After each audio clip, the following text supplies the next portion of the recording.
Hey everyone, let's take a look at number 10 in section 7.6. We're going to evaluate this integral. Hopefully you're looking at this. Maybe you're thinking of partial fraction decomposition. Obviously, if I let u be like x to the fourth minus 1, it's just not going to work out. My derivative would be 4x cubed. I've got an x to the fifth here. All right, I mean, solving it just doesn't work with a simple substitution. Now, if you're thinking partial fraction decomposition, notice the degree of the numerator is larger than the degree of the denominator. We're going to have to do some polynomial long division first. All right, so I'm dividing by x to the fourth minus 1. Really, that's x to the fourth plus 0x cubed plus 0x squared plus 0x minus 1. I didn't write all those placeholders. I'm dividing into x to the fifth, which is x to the fifth plus 0x to the fourth plus 0x cubed plus 0x squared plus 0x plus 0. Don't need those placeholders, I guess, but just remember when we divide, there's really 5 terms here. We're dividing into 5 terms here. X to the fourth, the highest degree term, divided into x to the fifth is x times, right? Since x times x to the fourth is x to the fifth. Now multiply x times x to the fourth is x to the fifth. X times -1 is negative x. Of course, all these are just 0. Subtracting that 0, 0, 0, 0, 0x minus a negative x. Be careful, 0 minus a negative becomes 0 plus x, or just x. We can bring down the 0 there, but again, now we're done because the degree, what we're dividing by, x to the fourth degree. This is first degree, and so we can't do the division. This is our remainder, right? So basically we have the result is x plus the remainder over the divisor. Okay, so there we are. Now, we know how to find the antiderivative of x. That's just 1/2 x squared. This then is where we do the partial fraction decomposition. So the first thing let's focus just on this part. So we need to factor that denominator. It's the difference of squares. It's x squared squared minus 1 squared. So that factors as x squared plus 1 times x squared minus 1. And then this is difference of squares again, so it further factors as x plus 1 times x minus 1. X squared plus 1 is prime. So when I write out my form of my partial fraction decomposition, the x squared plus 1 is a prime irreducible quadratic factor, so it has a ax plus b over x squared plus 1 term. There's one linear x plus 1 factor, so I have a c over x plus 1, and one linear x minus 1 factor, d over x minus 1. So I'm going to multiply both sides by the least common denominator, which is x squared plus 1 times x plus 1 times x minus 1. Okay. When I do that, I get the following, right? The x, of course, all that cancels with that, and I just have x on this side. This side I distribute over these three. The x squared plus 1 cancels. I'm left with the x plus 1 times x minus 1. Here the x plus 1 cancels. I'm left with x squared plus 1 times x minus 1. And here the x minus 1 cancels, giving me this. Okay, we can use our shortcuts. There's 2 of them. If x is -1, all right, so x is -1 here equals, notice this will be 0 because this factor rather, will be 0. And then over here, if I plug in x equal -1, this will be 0, so the whole thing is 0.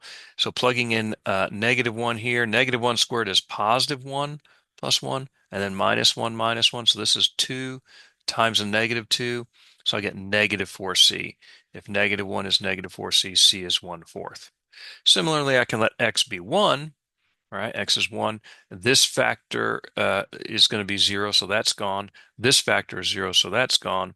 And I'm going to have 1 squared plus 1, so 1 plus 1, and 1 plus 1 is 2 times 2 is 4. And so solving for d, I get 1/4.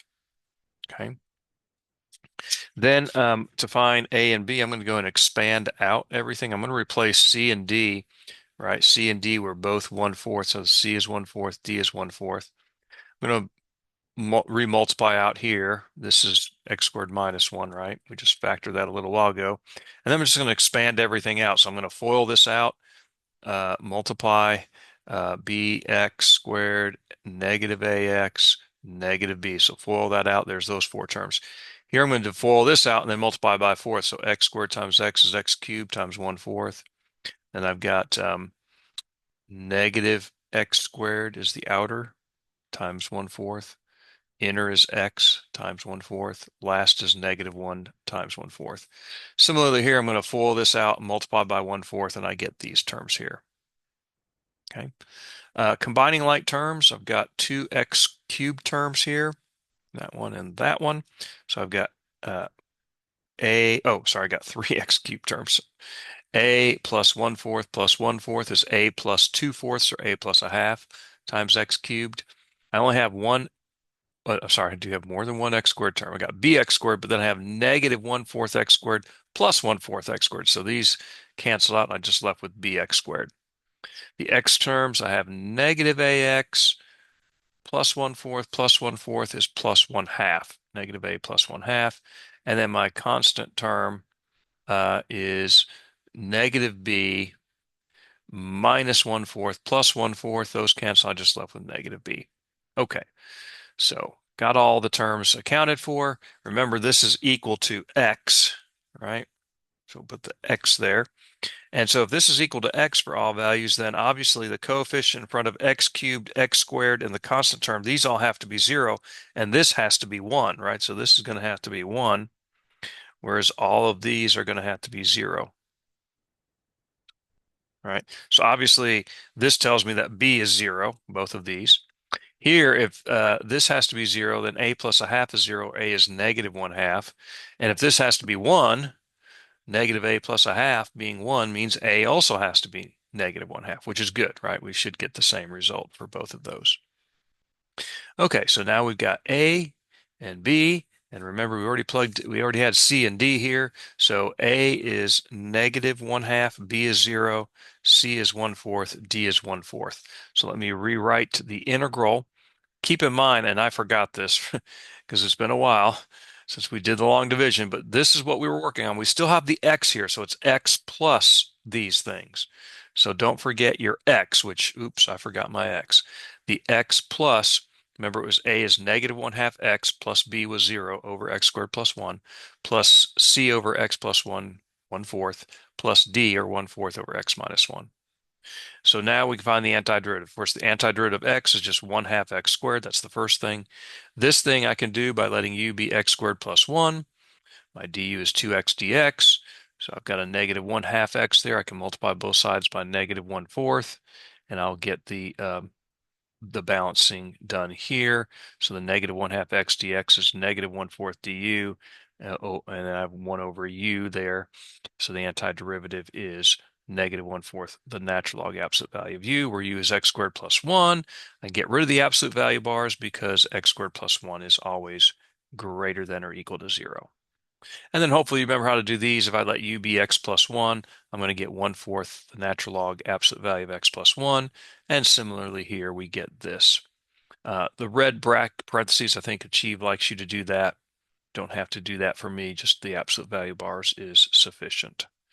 And there is our lovely antiderivative. A beautiful use of the partial fraction decomposition together with a polynomial long division problem. Hope this helps.